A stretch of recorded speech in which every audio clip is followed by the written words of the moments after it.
Au cours des premières semaines qui suivent l'infection par le virus VIH, apparaissent les premiers signes ou manifestations de la maladie émises par notre corps. Pourtant, ils sont souvent ignorés, et l'on découvre la maladie à un stade avancé. Découvrez donc dans cette vidéo les 10 symptômes indiquant que vous pourriez être infecté par le virus de l'immunodéficience humaine.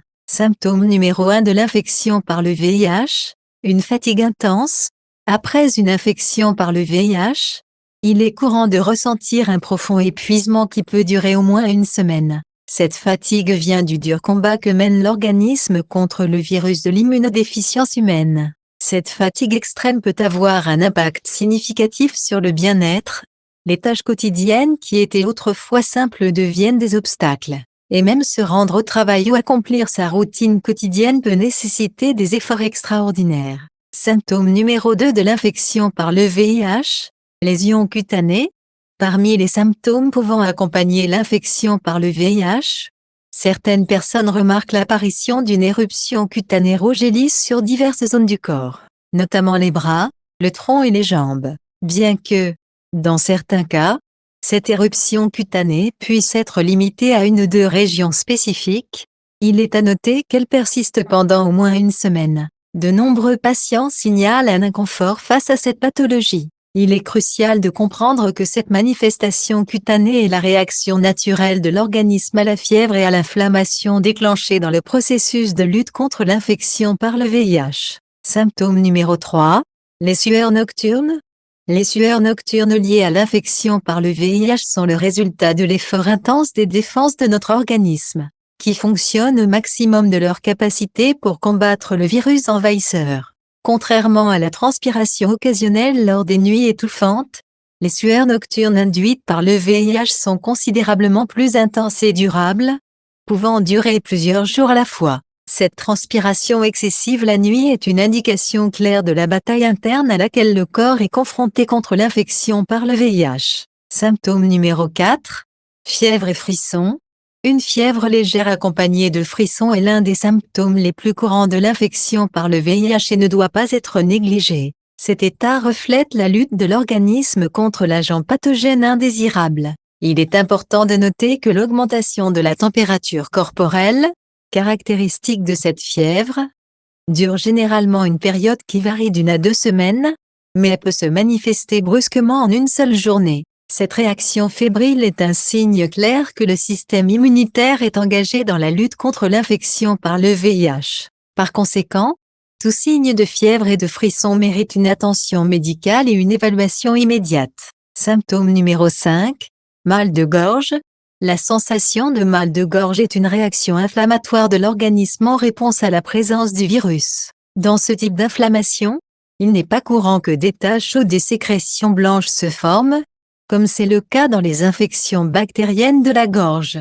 Au lieu de cela, la zone touchée a tendance à apparaître d'un rouge profond, notamment en raison de la présence des amygdales, qui font partie intégrante du système immunitaire. Cette rougeur intense est une indication que quelque chose ne va pas et que le corps lutte contre une éventuelle menace virale. Par conséquent, un mal de gorge est un signe précieux qui mérite une attention médicale, surtout lorsqu'il est associé à d'autres symptômes. Symptôme numéro 6, apparition de bosses.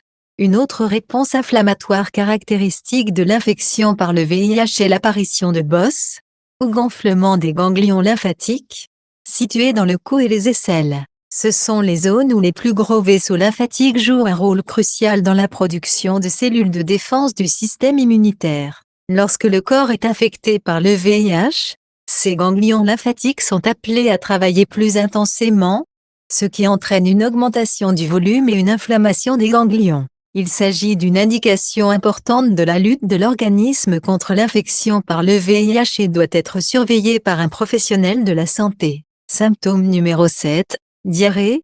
Le VIH a la capacité d'attaquer les villosités intestinales, qui sont de petites projections dans notre intestin responsables de l'absorption des nutriments. Lorsque ces villosités sont compromises par une infection, il est difficile d'absorber adéquatement les nutriments, ce qui peut entraîner des épisodes de diarrhée. Cette manifestation gastro constitue une préoccupation supplémentaire dans la progression de l'infection par le VIH, affectant l'état de santé général du patient et nécessitant des soins médicaux appropriés pour traiter et gérer ce symptôme. Il est donc essentiel de surveiller et de traiter la diarrhée chez les personnes vivant avec le VIH afin de garantir le maintien de leur santé et de leur bien-être. Symptôme numéro 8, les aftes.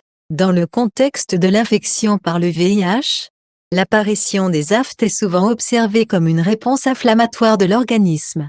Ces ulcères provoquent généralement une intense sensation de brûlure et deviennent plus sensibles à la consommation d'aliments acides, comme le citron. Il est important de noter que même si les aftes sont un symptôme possible de l'infection par le VIH, ils peuvent également survenir en raison de diverses autres causes, notamment le stress, les allergies ou les changements hormonaux. Par conséquent, lors de la détection des aftes, il est essentiel de prendre en compte le contexte sanitaire général et de consulter un médecin pour un diagnostic précis et rapide. Symptôme numéro 9, douleurs articulaires.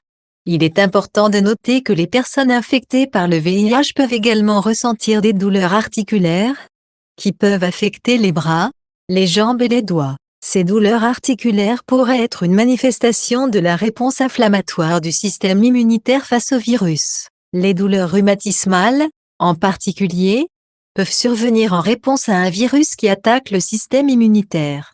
Cette douleur peut être aggravée par l'infection par le VIH. Par conséquent, les douleurs articulaires sont encore un autre symptôme qui doit être étroitement surveillé chez les personnes vivant avec le VIH. Et il est essentiel de consulter un médecin pour en évaluer la cause et fournir un traitement approprié si nécessaire. Symptôme numéro 10, perte de poids importante. Lorsque le VIH n'est pas traité, une réduction significative du poids ou de la masse musculaire peut être constatée. Cela se produit parce que le virus peut diminuer l'appétit et compromettre la capacité du corps à absorber les nutriments essentiels. Bien que la quantité de poids perdu varie d'un individu à l'autre, cette perte est généralement perceptible et peut persister pendant une période prolongée. Il est crucial de souligner qu'une perte de poids involontaire est un signe grave qui nécessite des soins médicaux immédiats, car elle peut signaler un stade avancé de l'infection par le VIH et nécessite une intervention pour prévenir de futures complications. Par conséquent, toute perte de poids inexpliquée doit être signalée à un professionnel de santé. Il est essentiel de comprendre la différence entre le VIH et le sida. Le VIH, ou virus de l'immunodéficience humaine, attaque les cellules du système immunitaire et modifie leur ADN, les obligeant à générer de nouvelles copies du virus jusqu'à ce que le système immunitaire soit affaibli. Le sida, qui signifie syndrome d'immunodéficience acquise, est un stade plus grave de l'infection par le VIH, caractérisé par une diminution marquée du système immunitaire, rendant l'organisme vulnérable aux infections secondaires. Après une exposition au VIH, l'apparition des premiers symptômes peut prendre de 2 à 4 semaines, mais il convient de noter que certaines personnes peuvent ne présenter aucun symptôme jusqu'à une décennie après l'infection, période connue sous le nom de latence clinique. Pendant ce temps, le virus continue de se répliquer et d'endommager le système immunitaire, même sans symptômes apparents. Étant donné que les symptômes du VIH peuvent être confondus avec ceux d'autres affections et sont souvent non spécifiques, le diagnostic définitif de la présence du virus est posé au moyen d'un test sanguin spécifique visant à détecter les anticorps contre le VIH ou le matériel génétique du virus. Une consultation avec un professionnel de santé est donc essentielle pour un diagnostic correct. Une fois l'infection par le VIH diagnostiquée, l'utilisation de médicaments antirétroviraux est recommandée dans le cadre du traitement, dans le but de contrôler la réplication du virus, de renforcer le système immunitaire et d'améliorer la qualité de vie du patient. Si vous avez aimé cette vidéo, n'oubliez pas d'aimer et de vous abonner à la chaîne pour recevoir du contenu plus informatif comme celui. Profitez également pour visionner une des vidéos proposées sur votre écran et restez avec nous pour plus d'informations.